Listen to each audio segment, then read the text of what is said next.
Hello and welcome to another episode of Anomalies.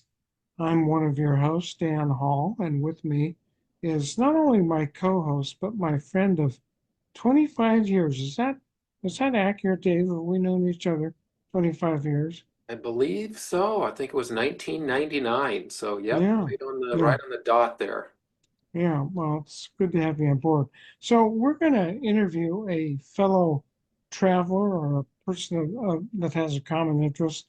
Several years back, I started listening to Space Out Radio with Dave Scott as the host. And I thought, he would be an interesting guy to have on the show because he has a lot of strange guests as we do and had some interesting experiences of his own that fall into the strange category. So Dave, welcome to our show. Thank you for having me today, guys. I really appreciate you reaching on out. Sure, we do too. And we'd like to remind our listeners to like and subscribe to our podcast here. So let's kind of start with this question. Uh, you had some interesting personal experiences that were kind of the impetus for you to do Spaced Out Radio. Dave, Scott, do you want to talk about those experiences? Yeah, I started out in radio in 1998. I retired from radio because it's much better than saying quit in 2007, and I gave it up. Knew that I would never kind of go back to it. And then in 2011, my own experiences out of the blue started happening. And it eventually led to 2014 where I started Spaced Out Radio because I wasn't getting the answers to the questions that I needed. I mean, at that point, in like a span of like almost 3 years, I had Bigfoot experiences, I had UFO experiences, alien abduction, paranormal activity, all sorts of things happening, and it came out of nowhere. Like I was 38 years old, living a happily boring life, and then all of a sudden, out of the blue, all of this crap started, and the only way I knew how to deal with it was to talk about it. And with my experience in radio and interviewing people, I thought a friend of mine introduced me to online radio, and I never really had heard about it. When I left radio in 2007, I literally walked away just as podcasting was coming in. I didn't know how to run an iPod. Remember those? I didn't know how to Mhm. download anything. I didn't remember any of that. And here we are today, 10 years later, and we're going stronger than ever, and we're going to keep pushing the ball forward. Sounds like a good plan. Do you want to describe maybe that initial paranormal experience you had that kind of made you think the world was a Yeah, pretty different spot than I it is? I can tell you exactly what happened. It's my experiences started on December 13th, 2011 at 7:48 p.m. Wow. And my mother, who was alive then, was very weak. She was a two-time cancer survivor. And we were having an early Christmas dinner for my daughter, who was going away over Christmas with her mother's, my ex-wife's parents. And we wouldn't see her over the holidays. And instead of waiting until after Christmas and New Year's, when she got back, we decided that we would hold it early. And so we had the entire family over, and my parents were announcing they were leaving because, Dancing with the Stars is way more important than spending time with family. And that's a true story, man. Yeah. And Mm. and so I was pissed off that my parents were leaving early, and I was really offended by it. And so I was cleaning up the dishes and the drink glasses from my living room slash dining room, and then walking them through the doorway into the kitchen.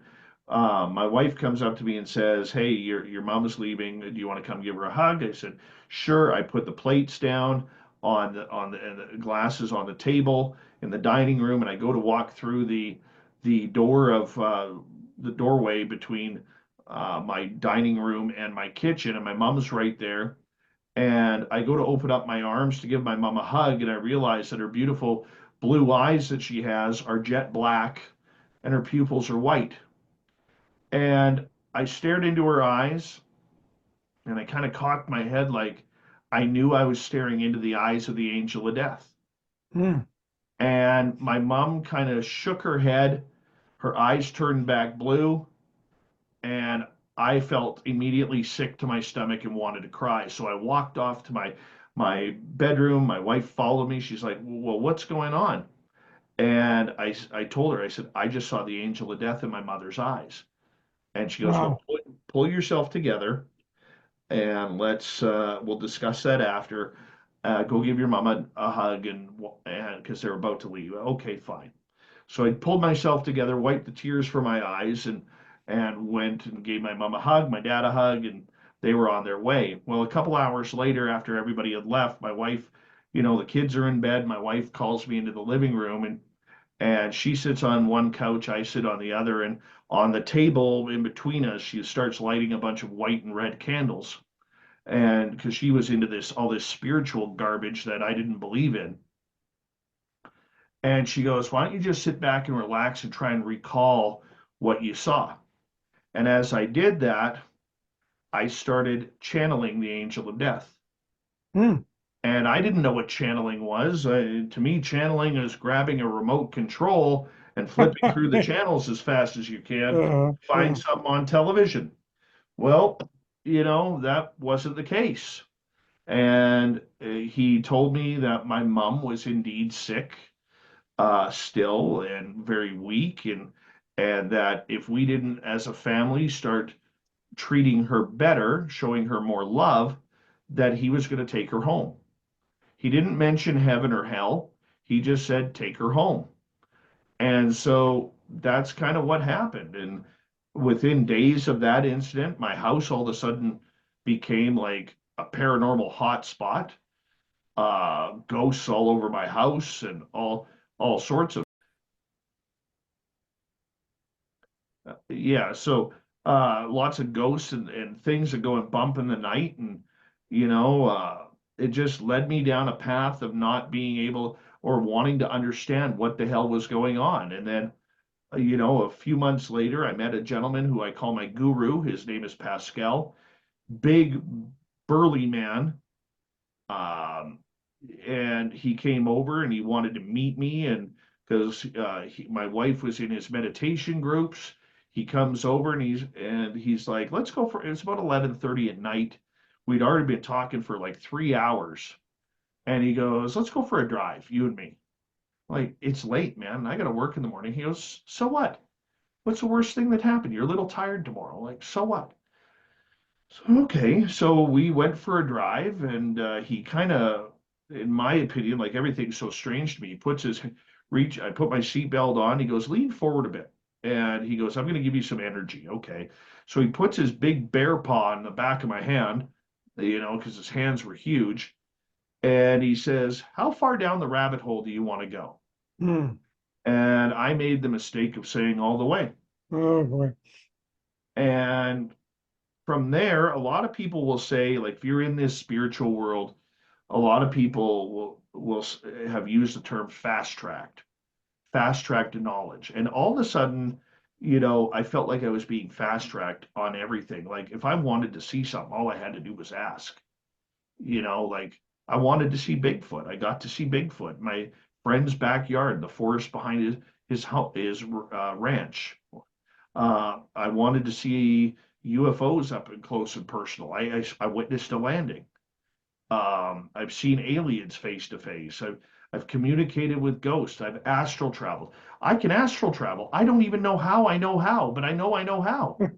Like and a lot of people will listen to this and say, "Oh, this guy's full of crap. Nobody knows all that. He's just doing it for clickbait or subscribers or listeners or anything like that." Dude, I wouldn't wish what I've gone through the last 10 years on anybody. It's been fascinating. I wouldn't change it for the world. But you know what?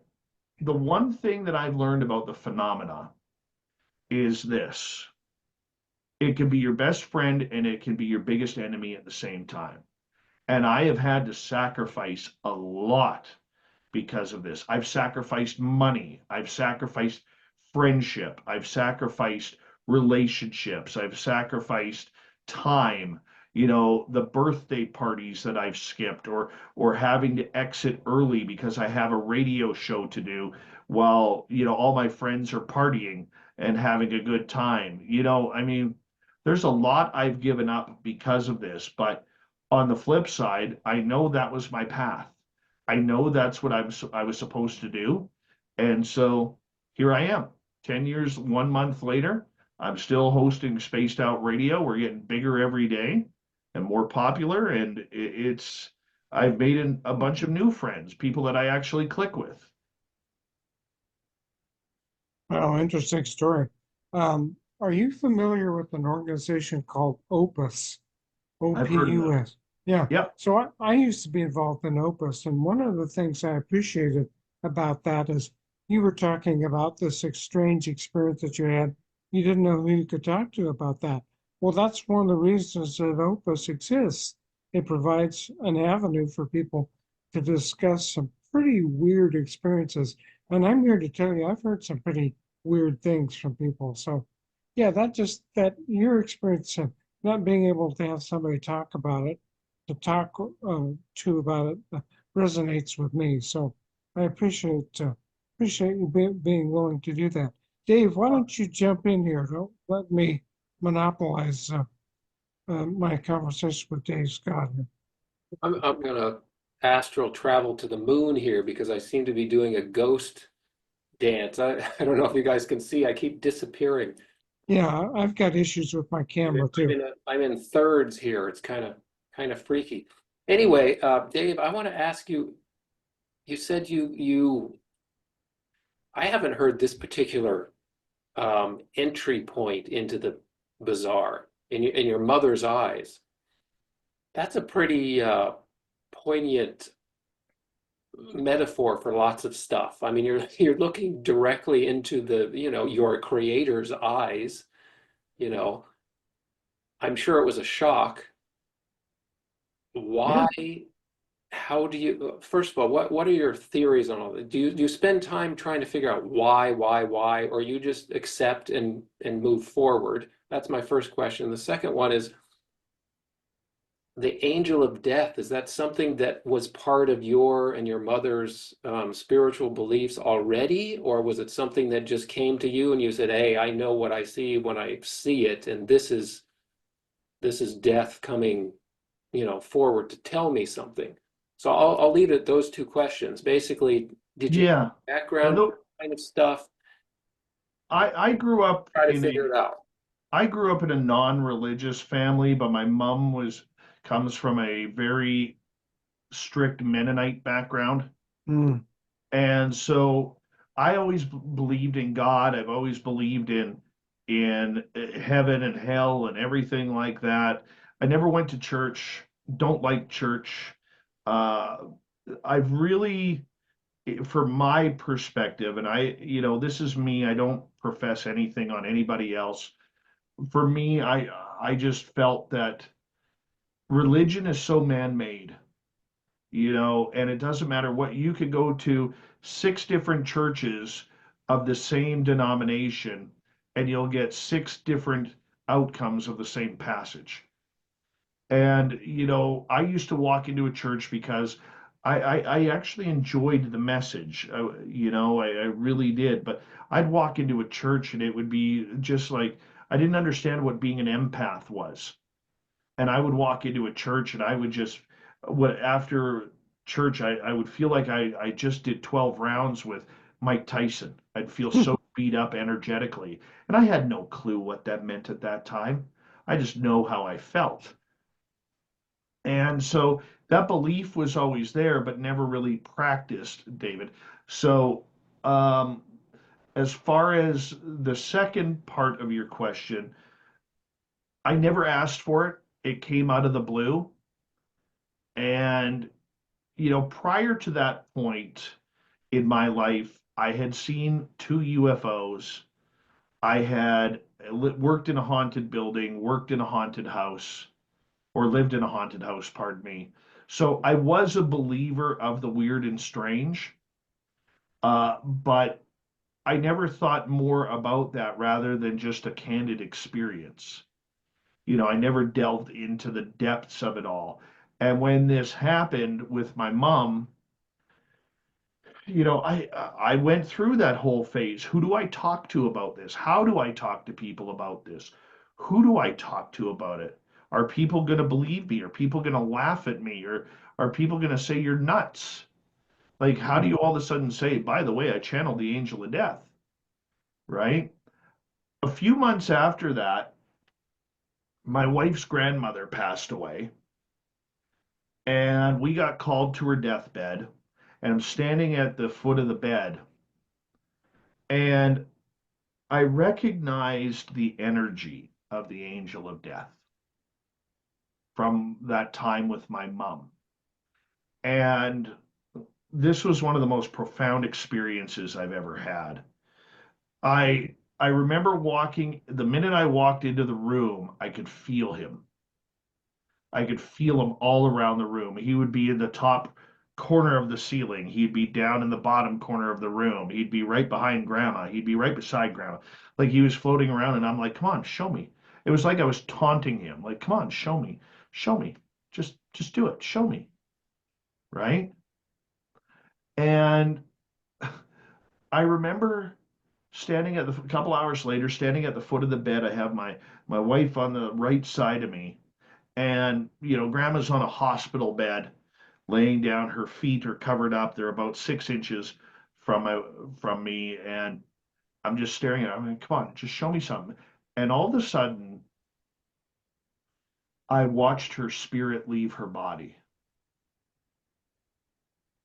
and it was like a white football shaped cloud, and it was just sitting there, and wasn't swirling, but it was twisted. It was like a twisted shape. And I remember hearing in my head, is this what you wanted? Is this what you want to see? Is this what it's all about? And then I watched it shoot right through the ceiling, and boom, the feeling of the angel of death cleared the room. And I remember, and pardon my language when I say this, I remember standing there, and all of a sudden I was like, holy shit, right in front of everybody. And the entire room is clear. And my wife's like, what? And I said, you got to come out of the room with me. You got to come out. I said, your grandma's not there. I just watched her leave. And she's like, no, she's still breathing. We still have a chance. I'm like, no, she's gone. I just watched her spirit leave the room. Like, holy cow, right? Like, I'm freaking out. I'm all excited here. In the meantime, I'd only met the lady at that time maybe 4 times in my life. Okay, I had no connection with her, so I had no emotional bond. But everybody's in the room crying and sulking, and granted, they should be. That's a loved one. But for me, it was different because I didn't have that bond. And about 9 minutes later, Grandma breathed her final breath, but she was already out of the body. She was already gone. Right? So having that profound, I'm going to call it a religious experience, Mhm. was extremely strong to me, man. Strong to me. Well, let me just do a follow-up here, Dan. I'll throw it back to you. But the thing that we've done 150 shows or whatever, as much as you probably, not as much as a lot of podcasts that have been around for a while, but what I'm always trying to do is find a common thread, and we interview people from all across the spectrum of the weird, and some normal people. But what we discover is that the weird people are normal, actually, because there's a consistent thread that runs through them. And one of the things that we note from UFO experiencers and other people who have these connections, that it appears that you obviously do have the connection to these other realms, or at least a window into them at times, or whatever, some sort of resonance with them, is that uh, it's across the board. Like you're saying, you asked to see Bigfoot, you saw Bigfoot, you're talking about UFOs, you had experiences, abduction, you're talking about near-death experiences, or crossing that veil between life and death. What do you think the reason is for those seemingly disparate connections, and do you find in interviewing your guests that it tends to be people with a long history of these experiences that end up on the path that you're on? I mean, does it start as a young age for you? That's the other question, is when did this start for you? Was it a very young age? I know you had this big moment, this revelation where you had all these things coming at you, but before that, you kind of casually mentioned you had two UFO experiences. Was that at a much earlier age, or is this Yeah, happen when you're 38? I was 21 when I saw my first UFO, and I was probably 27, 28 when I saw my second one. And in between there, I had worked at a haunted building and lived in a haunted home. So I never thought, excuse me, I never thought of tracking any of this. Like to me, it was just an experience that had been planted for me. Like people have experiences. People, like, you get those people who have 2, 3 car accidents a year. I mean, that's Mhm. their experience. And I never put two and two together. I mean, as a kid, I mean, you're sitting around a campfire. Yeah, I remember, always saying, man, there's three things I want to see in life. I want to see a UFO, I want to see a ghost, and I want to see a Bigfoot. I remember saying that to my buddies multiple times. And, by the time I was 27, I had the UFOs crossed off my list and the ghost crossed off my list. But I didn't even know there was a paranormal field. I didn't know there were people investigating this. I didn't know anything. I started opening up my mind probably definitely after the incident when I was 38. That's what triggered me. I mean, but like everybody else at that time, I was watching the television shows. I was watching Ghost Hunters. I was watching Ghost Adventures. I was watching Paranormal State and UFO Hunters and all of these shows. And it was great television for me because it always piqued my interest. Bigfoot always piqued my interest since the $6 Million Man. You Or know, episode of yeah, where that? Andre the Giant played Bigfoot in Yeah, Jinks. right. Like, Oh, I don't yeah, remember that. You guys yeah, might have a few years on me, but I still remember $6 Million Man, one of my favorite shows. But so yeah. does your family, like your mother was very spiritual, do She you was, know that she had experiences, or do you have siblings or other family members? Is it something that ran in your family, these we, kind of experiences? my sisters and I talked, and we're not a very close family. You know, it drives me nuts going over to my wife's side of the family because they are very tight. Mm. The cousins all come over, they all have Christmas together. My family, it's like we can't wait to get away from each other. You know, and it's not that we dislike each other, but we're not close. And so my mother always hid behind her past religion, always. And yet I think it was my mother who was the psychic one. Hmm. Because I recall my sister saying, mom never said she was psychic, but she always seemed to know what was going on. She always seemed to know what was up. If my sisters were staying out past their bedtime, she knew when trouble was going to happen, or catching them smoking cigarettes back in the day, because that was the big one in the 70s and 80s, you know. Um, so mom was very intuitive, but she never let on about it because I mean, let's face it, people who come from very religious backgrounds believe that anything intuitive is demonic because the Bible, even though it's the most paranormal book in the world, you know, and I will argue with people, or I shouldn't say argue, I'm going to say discuss because it's more professional. I will discuss that with people who will say, well, psychics are evil, psychics are bad, psychics are getting messages from the devil or whoever, and then I'll say to them, well, what about prophets? Prophets in the Bible are psychics. So because they have the term prophet, you're willing to believe them. They're psychics. That's what they are, right? And I don't think a lot of religious people understand that or want to understand that. My mom surely didn't. So I think in the end it came from her, but it took until I was 38 to actually wake me up to what was happening. And then when I started working with my guru Pascal, it really took off. I'm very much like you, David. I like to learn the patterns. I call them patterns. What are the patterns that bring everything together? Because everything is a pattern, you know? And so I've been trying to figure that out. I still don't know why. I started a radio show over it because I didn't know why. I wanted to know why it was happening to me, right? So that's kind of the way it went.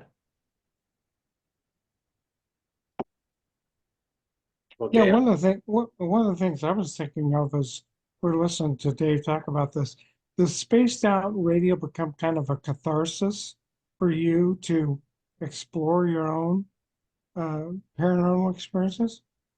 Yes and no. It When I first started it, I thought it was going to be really cool to interview all of these people to see what their research says. Because the one thing that upset me with a lot of my experiences were that they were similar but always different from what other people were seeing. So for instance, when I saw my first black triangle, and I've seen two of them, when I saw my first black triangle, I went and looked up online black triangles, and everyone was pointing that they had the light in the front on the top corner and the two lights on the bottom corners, or sometimes they had two lights in the bottom corner, one on the top, and then a big circle in the middle. Mine didn't have that. Hmm. My first black triangle that we saw, it had it had its entire undercarriage was lit up with these orange rods connected to silver orbs, and the entire undercarriage was like that. Hmm. And we watched this thing fly into nothing and disappear. It was a clear night. It was like a door opened in the sky, and this thing just started vanishing like a person does when they walk through a door. So I had all of these experiences that I couldn't explain because they were just a little bit different than what everybody else. And I was getting so mad at that, so mad that I couldn't find out. So that's the reason why I started the radio show. So selfishly, Spaced Out Radio was supposed to be for me get answers. And I've interviewed, oh God, probably 15, 1,600 people over that time. And I could say I'm no closer to an answer. Hmm. I am more closer to a hypothesis. And the one thing that I have learned, especially over the last probably 5 to 7 years, is that the phenomenon, and I credit David Weatherly, researcher David Weatherly, for this. Yeah, The I'm familiar with phenomena, him. the phenomena is everything. It's ghosts, it's Bigfoot, it's near-death experiences, it's UFOs, it's aliens, it's ET contact, it's astral travel, it's absolutely everything that we study under the phenomena. And I believe the phenomena is a lot more godly than what we give it credit for. And so when I see people who are like, let's say 100% ghost hunter, good on them for that. But their minds are so narrow-minded. And I don't know if you've ever heard my show, but once a month I bring in my buddy Merle for this. And Merle was that way. There is no connection between ghosts or UFOs or Bigfoot. Proven him wrong. I've proven him wrong. And now he's like, even though he loves ghost hunting, and this man, if he could ghost hunt every day, and I wish he would win the lottery so he could, okay, because he's such an incredible investigator. But he's now slowly but surely getting into cryptids. Hmm. And the reason why he's shying away from UFOs is the subject matter intimidates him, right? It scares him a little bit. So I think that's the biggest thing that I've learned is that the phenomena is all one. And the person who really opened me up to that was a researcher named Nicole Sackage and Grant Cameron. Those two really opened me up to the fact that, along with David Weatherly, that this is all tied together. It's all one phenomenon, and the phenomena is so powerful. And like I said, I think it's an extension of God. I really do. I don't know how, I don't know why, and that's why I don't think we're ever going to solve a lot of these mysteries. Okay, because this is so far beyond mainstream science that we can't even comprehend it. That's why I laugh at the UFO people or pardon me, the U apologists, the UAP people. Okay, UFO people get it. UA people do not. So There you is mentioned Grant Cameron. I'm familiar with, but Nicole, who how do you spell her last name? Sackage, Sakach. ACH. Okay, I'll have to look her up. Now I'm sorry, Dan, I'm No, hijacking go again, but ahead. I can't help Go but ask ahead. this question because Dave brings up the central point, in my opinion, and that is, where is this all coming from? Where is it generated? And you Mm-hmm. said you were frustrated that the show, after even 1,600 interviews, you feel like you haven't gotten an answer. Well, I'm sure Dan can, you know, feel the same as I do and you do. Um, that the more people you talk to, it seems like the fewer answers you get. But Yes. I would submit that Yes. we are getting an answer. It may just not be the one that we expected. It may not be an easy one. It may be a mind-blowing one. And I think that's what you're talking about here, and especially the idea that people have individualized experiences. It's almost as if we are creating our own experiences because of our unique personalities or a unique way of Yeah. looking at things. And so is it, I just want to ask this one question. Do you think that what we're peering into is something akin to a universal consciousness? You're talking Yes. about God, the mind of God, of Yes. course. You could say the same thing. It's a realm of pure creation, creativity. And maybe that's why everything looks slightly different to each person who experiences it, and why we Yes. can never wrap our arms around it because it's everything, like you said, and it's always in Yeah. creation. And for us to try to corral it just by virtue of trying to corral it, it turns it into something else. It's quantum physics stuff, and you change whatever you're perceiving and so on and so forth. Does that make sense to you after talking to Oh all these yeah. I people? know I know exactly where you're going with this, David, and I couldn't agree more. Mhm. The funny part about the phenomena is you and I could be watching the same event and have two completely different Mhm. outcomes of what's happened. How does that happen? How does that, if you and I are standing side by side together and watching a UFO in the sky, why are you seeing something different than I am? I will give you a great story and example here. 2023, we were investigating this area up here in British Columbia, and we had an experience where I saw a UFO on the ground, in the trees, on the ground. It was a tiny UFO. It was maybe 8 feet high, maybe if that. The six other people I was with did not see it. Mhm. However, I did not see, and the six others saw an alien, a gray alien, about 6 feet tall, walking through the trees.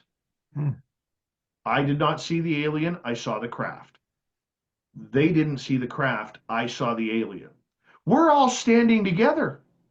Mhm. How does that happen? We're standing together. How do I see something that they don't, and I don't see what they are? We're all together. Yeah. Have you heard, either of you read that oh, I can't remember what state it is, Florida or somewhere. The air the airport where they've managed to tailor the video screens to individuals. So all you have to do is look up at the screen and it will tell you your itinerary, tell you which gate Hmm. to go to, which direction to go, where to check in, whatever, by individual. And that's, how do they do it? Well, I'm not completely sure, but it's something to do with they have sensors that track where you are. They know what angle you are facing the screen exactly. They can manipulate the pixels in the video screen so that only you can read, what information applies to you, whereas the person right next to you sees a totally different message on the same screen. So I couldn't help but think of that when, Dave, you were talking about literally standing next to each other and seeing from different angles. I mean, this may be way oversimplified, but I think it maybe applies, this kind of technology that we're now just dipping our toes into. And maybe that's it. You're resonating at a different level. You're perceiving slightly different electromagnetic radiation or whatever. Maybe that's something that explains it. I think it's way more complicated, but does that sort of make sense? And you know what? You might be onto something. I honestly don't know. That's the only true answer that I have. Hmm. It's funny. I spoke at a Bigfoot conference here last year, and I'm watching on day one all of these extremely brilliant science-minded people ripping into the woo factor Mhm. of the phenomena of Bigfoot, that this is flesh and blood. No, it doesn't disappear. People are stupid, all of this stuff. And then I open up on Sunday morning and I crush them all by literally saying, these guys are brilliant. They're onto something.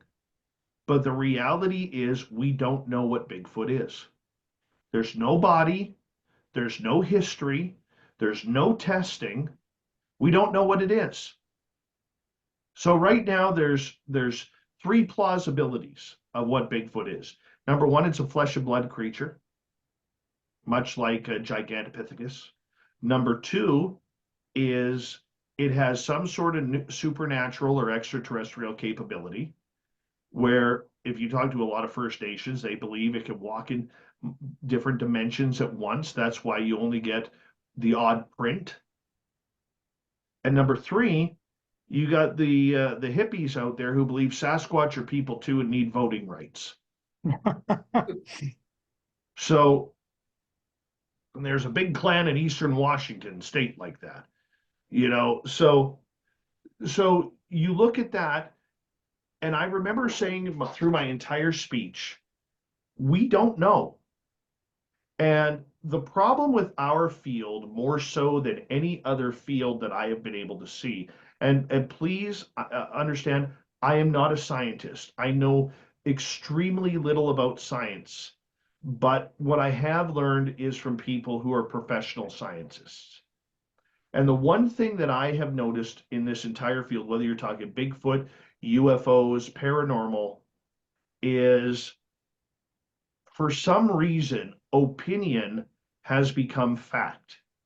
So, because, David, let's say you believe Bigfoot is flesh and blood, you're not even investigating the woo side of this Mhm. creature because you don't believe it. Okay. Or you take the UFO side, where you have the nuts and bolts people, all the scientists of the Scientific Coalition of UAP Studies, or Skinwalker Ranch, or not the Skinwalker Ranch is probably a bad example, uh, or all of these scientists looking into UFOs. They're not looking into the abductions. They're not looking into the fact that Grant Cameron has an entire book of research of people who claim to have flown the craft. They're not looking into the fact that, there's people out there, such as myself, who have communicated with a UFO on the ground.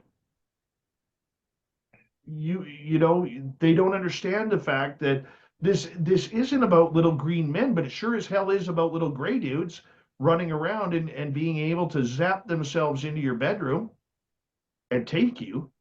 They're not wanting to deal with that. So when you gather it all together, we are opining more than we are trying to figure out the mysteries because we're trying to perform the science that we already know instead of investigating what we don't know.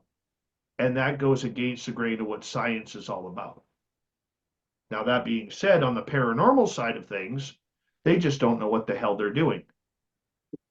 They really don't. And I know, like, tell you a funny story. I remember having these guests on. They were both psychic ladies, but because they were involved with this giant UFO, or pardon me, this giant paranormal team that used to have a television show and then built up these teams all across North America under their acronym, that they weren't allowed to do that because everything was about science, right? And they kept using the word science, science, science. And I finally said to them, I said, if you say the word science one more time, I'm leaving my microphone.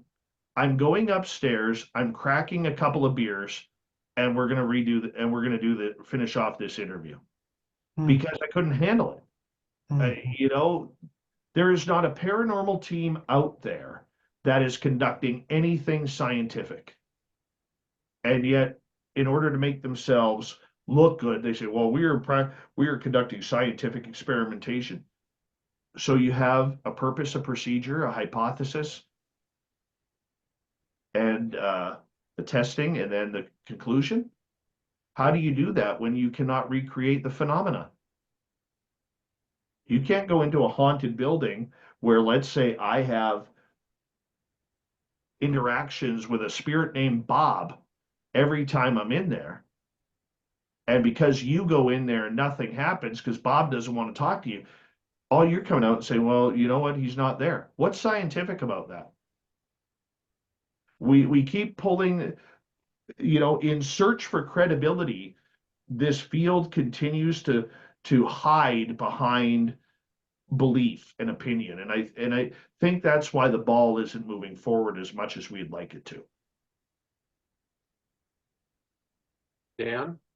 Well, I guess one of the things I'm thinking about, and it's kind of related to this, is I used to teach sociology for a living, adjunct professor at a couple the colleges here in Washington. And one of the things that you learn in sociology is reality is what people say it is. In other words, reality is socially constructed. Well, we're talking about stuff that people have said is real that is totally not real. And it's causing people to go down all kinds of rabbit holes. So I think that's an impediment to getting at the truth. But one of the things that I'm thinking about here as I listen to Dave Scott talk about is how do you use a program like Spaced Out Radio to get at the truth instead of kind of talking around the edges of the truth? Does that make sense? Okay. Yeah, that's actually a good question. So my question to you, I'm going to answer that with a question if you don't mind, Dan. What is truth? Now, we do know that there's three sides to every story. There's your side, there's my side, and then there's the story down the middle. And if you want to add a fourth side to that, there's the witnesses who saw what was going on. Okay, but the reality is, when it comes to this phenomenon, what is true? And I have a saying on my radio show, we believe everybody. Hmm. The reason why we believe everybody is I've never stood in your shoes, Dan. David, I've never stood in your shoes. Who am I to tell you that your experiences are a bunch of bunk? Mhm. Who am I to sit there and tell you that your experiences were not real because they don't align with mine or with my beliefs? So I find it funny that you get all of these truth seekers out there trying to find the truth, calling everybody a bunch of liars. And I hate that word liar. It drives me nuts. There's two words that drive me nuts in this world: liar and the word stupid. Hmm. Okay, because I don't think that anybody is either. All right. And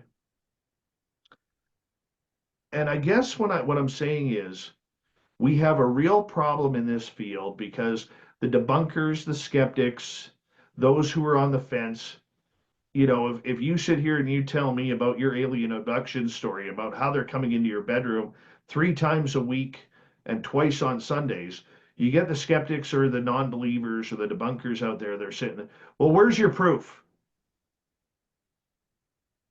What's proof? And the other thing too is there is, and I just learned this recently when I was thinking about it.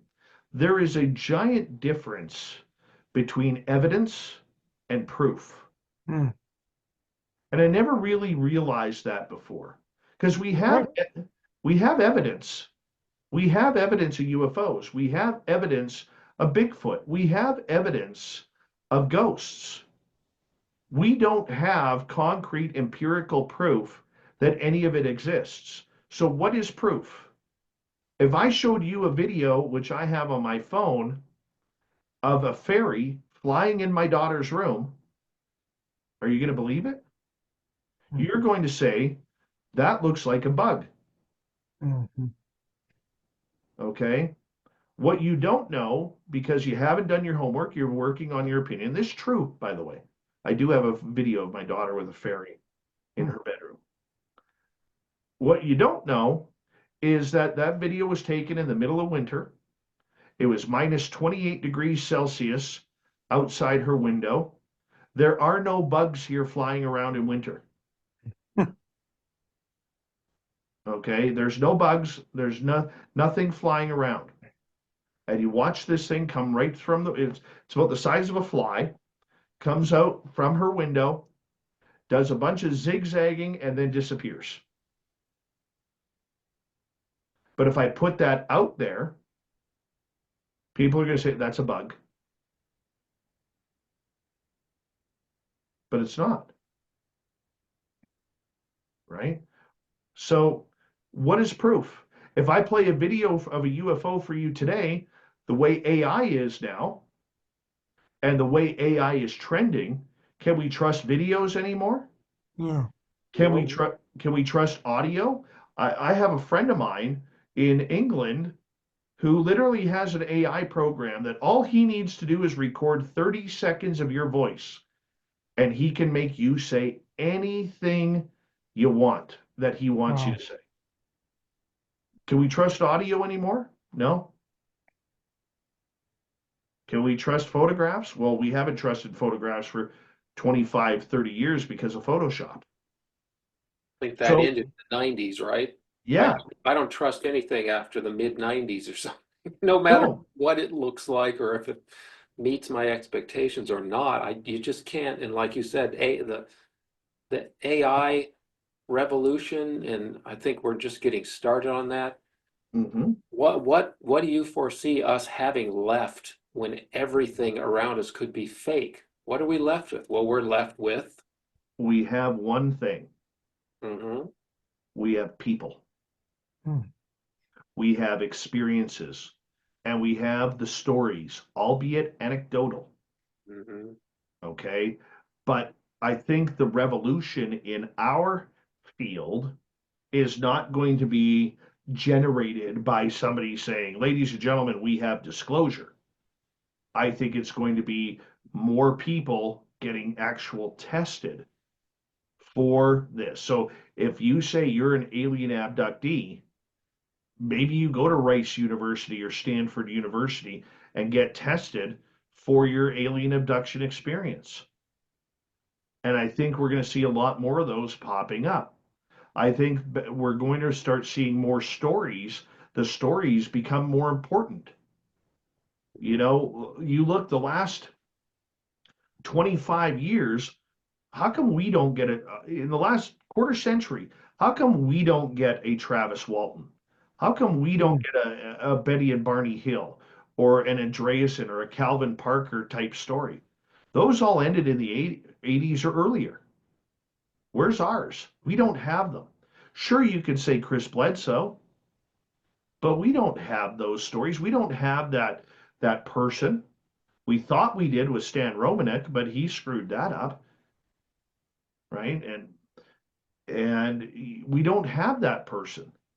Yet we have hundreds of thousands of people who are having the ultimate experiences in life and encounters that, getting back to your point, David, if we weren't as selfish as we were in this field, if we could bring all of those stories together, or at least some of them together, to find those patterns, to find those connections, that's what I think is going to be the next strength of this all. It's not going to be the internet. It's not going to be Jeremy Corbell, and I like Jeremy Corbell. It's not going to be Lou Elizondo. It's not going to be Mm. Chris Mellon. It's not going to be, the Ghost Adventures crew. It's not going to be the BFRO. It's going to be people having real encounters and being able to be, tested, and taking people to the real scientists to those locations and showing them what happened and how it happened and why it happened. I'm going into, I've never called myself a researcher before. I'm an enthusiast. I'm a journalist, I'm an experiencer, but I'm an enthusiast. When I go out in the field and I go to my Bigfoot hotspots that I have out here, I literally will watch. I just sit there and watch. I'm not taking photos. I'm not bringing my iPhone up, turning it to video and filming. I'm not doing any of that. I just want to enjoy the experience, man. And if Bigfoot comes out to play, or he's stomping in the trees, or he's whooping at us or whatever, I want to experience it. I want to feel it. I don't even think about recording. Don't even think about it. That's the enthusiast in me. But I'm embarking on my own personal project this year that I am going to be filming. I'm going to be researching. I'm going to be working on trying to figure out this area that's probably the size of an American football field, if not smaller. And in that area, that's where I saw the UFO on the ground, and my friends saw the alien. We've had Bigfoot experiences there. We've had paranormal experiences there. We've had other UFO activity there. We've had a whole lot of high strangeness there, and it's in the middle of the forest. If you didn't know it was there, you would never know it was there. But I got this spot, and I'm going to be out there every Saturday. And I've already planned. I've already told my wife, this is going to be a 2-3 year project. Don't expect to see me on Saturdays, and if you do, it's a blessing. Because up here where I live, time is limited because we actually get full seasons here. It's not like living in, no offense, Daniel, it's not like living in Washington State where I could go out there for a day and still put up with the rain, no matter how cold the rain was. Mm. Up here, we can't get there because the snow is too thick. So, when you're battling minus 20-degree Fahrenheit temperatures and 4, 5, 6 feet of snow, how do you get there? Mhm. And we're going 35 miles into the forest. Mm. One thing that fascinates me, and I'm thinking about this spot in the forest that you're relating to, is spots, and I'm thinking of the Skinwalker Ranch, and there's some other places, actually, that Dave and I know about here in Washington, where spots seem to have this paranormal circus going on. So you get Bigfoot, you get ghosts, you get all kinds of weird stuff, weird phenomena. That really intrigues me. Why is that there are spots out there that seem to have all these different weird, strange things going on? And maybe you're dealing with a certain similar thing up there in BC. Well, I think there are these spots that, energetically speaking, they all seem to come together. I think that's what it is. I think they all kind of come together, and um, they all kind of start putting their own energy into it. And I think that is what it is. I mean, we got to realize Skinwalker Ranch, for a special place as it is, it's not special because there are these hot spots all over the place. We just haven't found them. Right. Okay, or we don't have the financial capability of Brandon Fugel to buy them. Like my spot in the forest, this place is like a Skinwalker Ranch. You never know what you're going to get in there. You know, I mean, this is an area, guys. When's the last time you walked into a forest and not heard any birds? Hmm. This spot in the forest, there's birds all around. You'll hear birds and the ravens and the crows and the eagles and hawks and the chickadees all in the distance. In our spot, you don't hear them. Hmm. You don't even see the little birds. You know, you get all the little chickadee-sized birds, the sparrows or whatever, flying through, jumping on branches all around you. You don't even get that. Why? Is there a force field there keeping birds away? You go camping. We went camping there last year. You drop food, you drop potato chips, you drop, sandwich bread, whatever. There's no birds watching you eat. Hmm. You go camping anywhere else, where's the birds? They're right there watching you, just hoping that you throw them a piece of bread. You don't get that. Why? Why are there no birds? Well, you have a hotspot, a vortex, whatever. That sounds like a Yeah. great project, and that's something that Dan and I would love to do. Just hang out in a spot and just observe and record some stuff. Maybe you'll get something that you can share with other people later, and they'll learn about it. Um, so that sounds like a great project. I wanted to ask, just in general, do you note a difference in opinion in Canada Hmm. about all these kind of paranormal things? You just see a Yeah. parallel with America No. in general. I mean, what do you note? Anything different? There's a lot different. People are a lot more apathetic here. People, if Canadians are very much to the point where if we don't talk about it, it doesn't happen. Hmm. Okay, so if we're not talking UFOs, if we're not talking ghosts, it's funny. I had a uh, I had a friend of mine's daughter. She's 23 years old. She's a, typical early 20s, cocky individual. Know it all. But actually And doesn't know anything. and so when I was talking to her dad's owns a logging outfit here. And I'm like, hey, have you found me Sasquatch yet? He's like, oh man, that doesn't exist. Stop, you gotta stop with that crap. And she says to me, she goes, oh, you're that guy who goes looking for all the weird and strange stuff. I said, yep. And then she kind of gets this look on her face, this little sneer on her face. And she goes, because I only live in a town of about 2,500 people. And she goes, you know, people talk about you in town.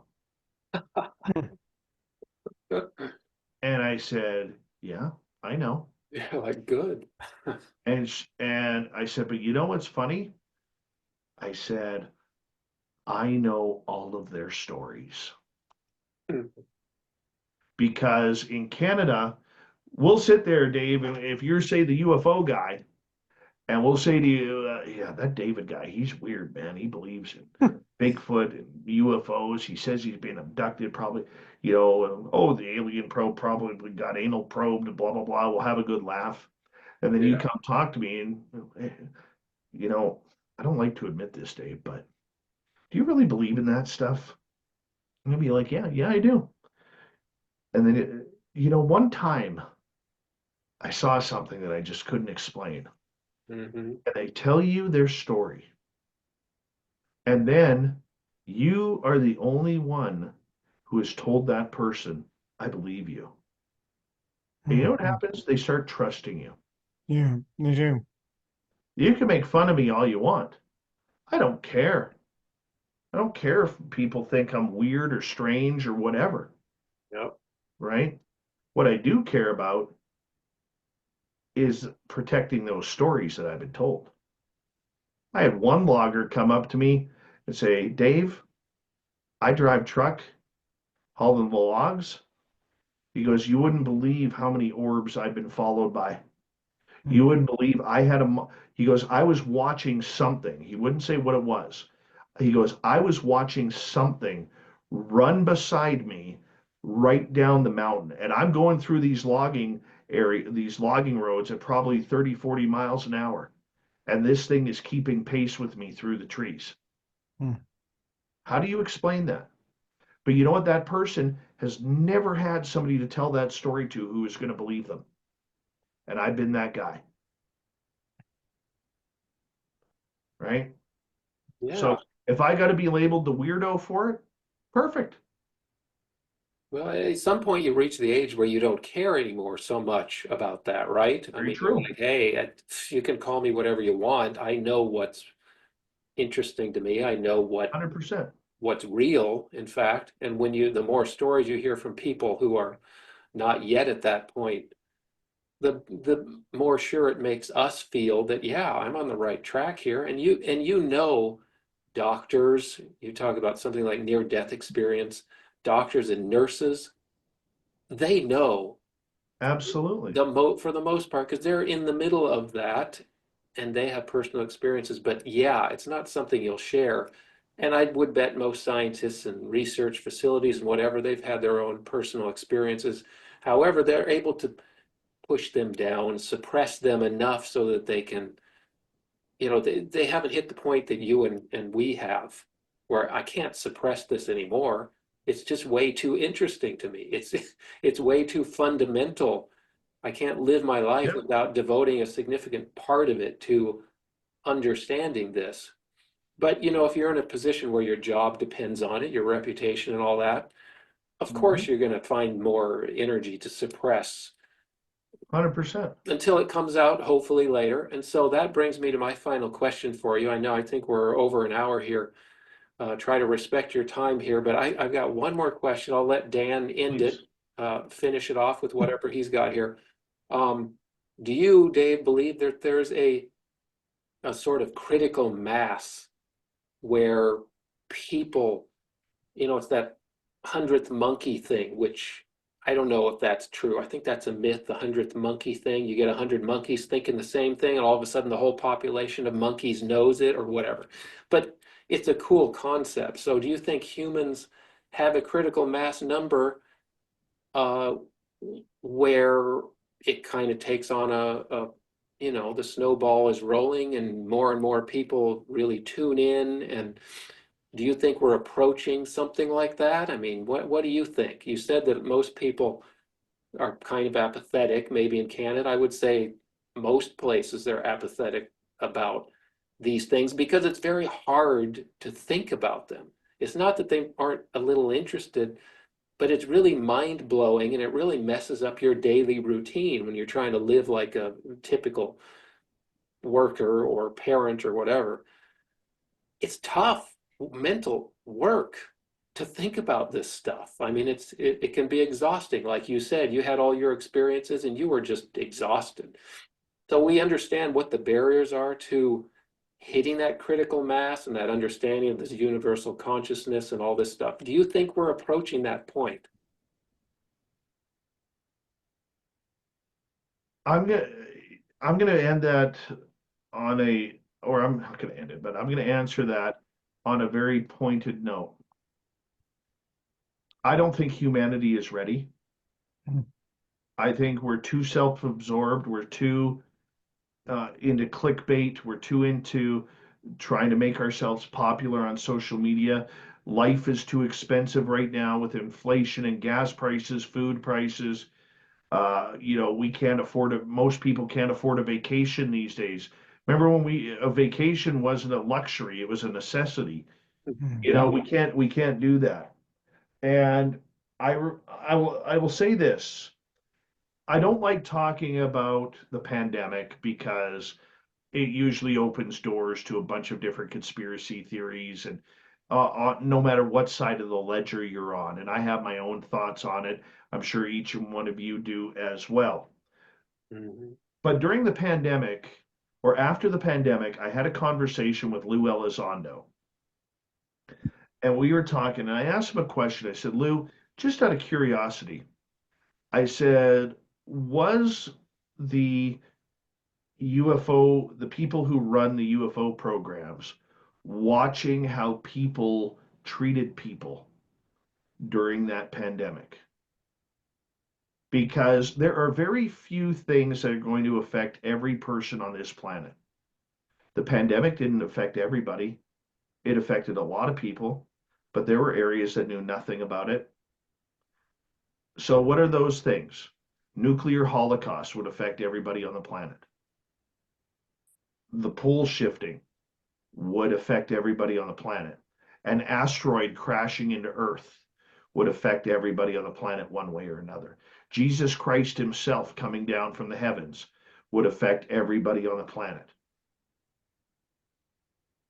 Aliens and UFOs would affect everybody on the planet.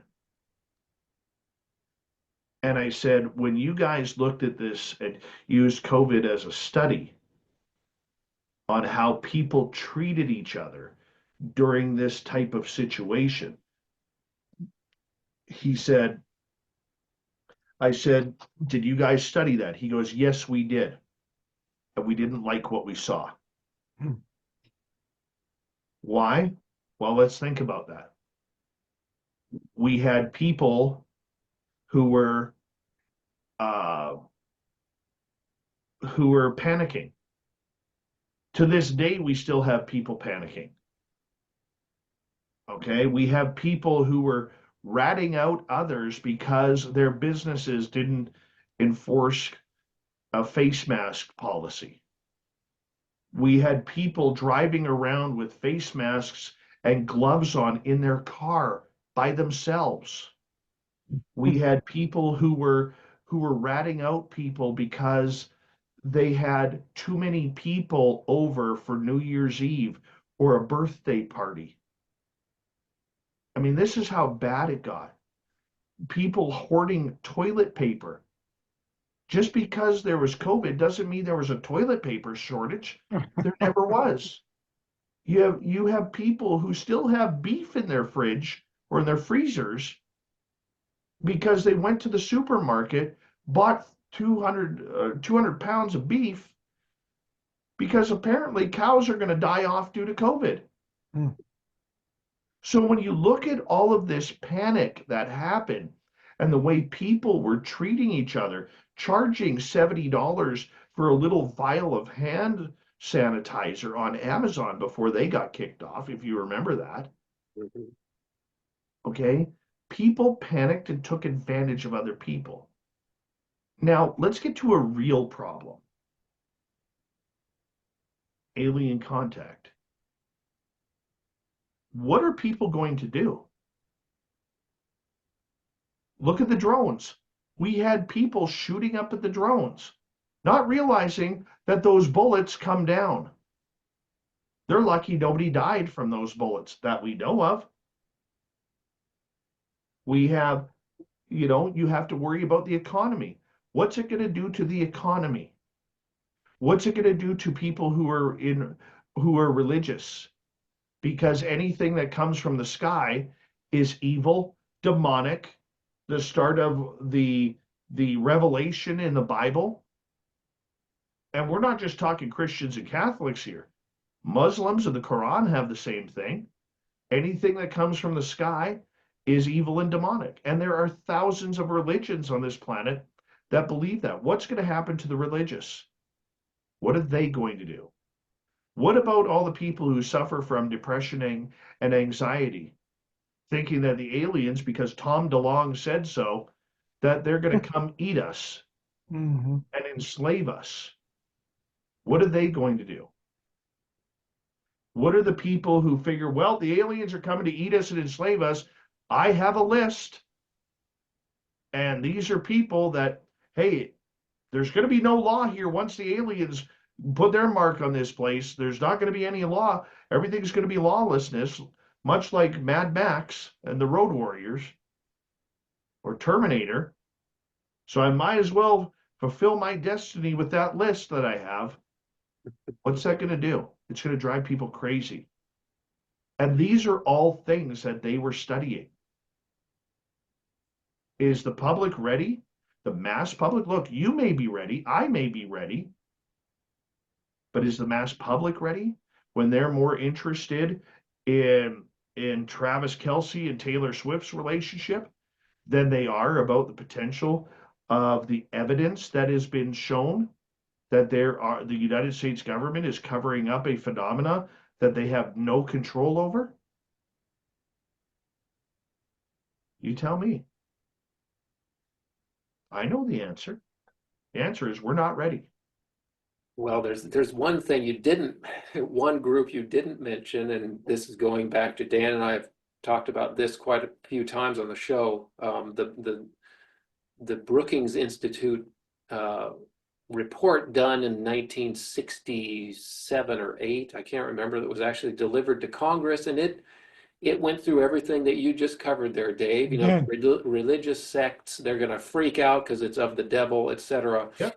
You know, the primitive people will think it's, you know, what's that movie? The gods must be crazy or something, you know, something coming down from up on high or whatever. But the thing that they concluded, which is actually quite brave of them, considering that it was a group of 200 and some scientists, you know, sociologists studying people.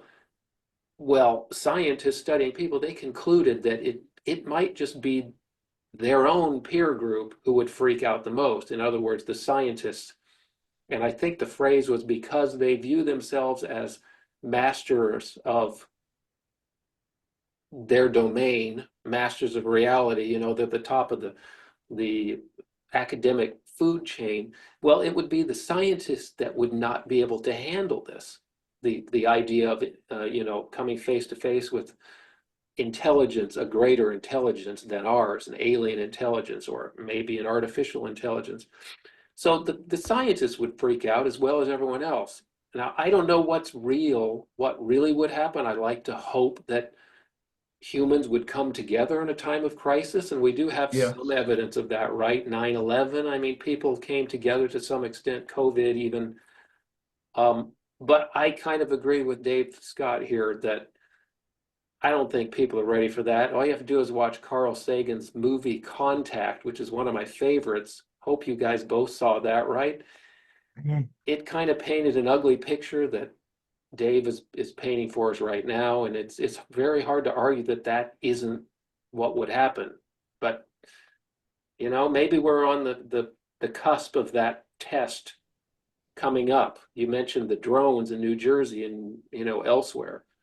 What do you think, Dave? Are we close to that? Are there groups that are testing us now to see what our I think response will be? I think they've always been, I think the drone thing is a lot different than what people imagine it is. But I think, like when you say testing, are you saying the aliens testing us or the government testing us? Well, it could be either one, but I was kind of leaning towards government in terms of Oh yeah, how do we handle like COVID? A lot of people said COVID was a test, a similar type of test. I'm kind of on the fence. I don't know which way to go on some of those, but they're always testing us. yeah. They're always testing us. I mean, up here in Canada with the political climate that's here now, uh, it's disgusting. And what I think is disgusting, a lot of people say it's the greatest ever. I mean, now 78% of Canadians want an election right now. I would be one of those. But I know people who are like, no, we don't need an election. Everything's fine. Stop panicking. Right? Well, I'm not panicking. I just would like to know what my paycheck looks like. Yeah. Right? That's something to panic over. Absolutely.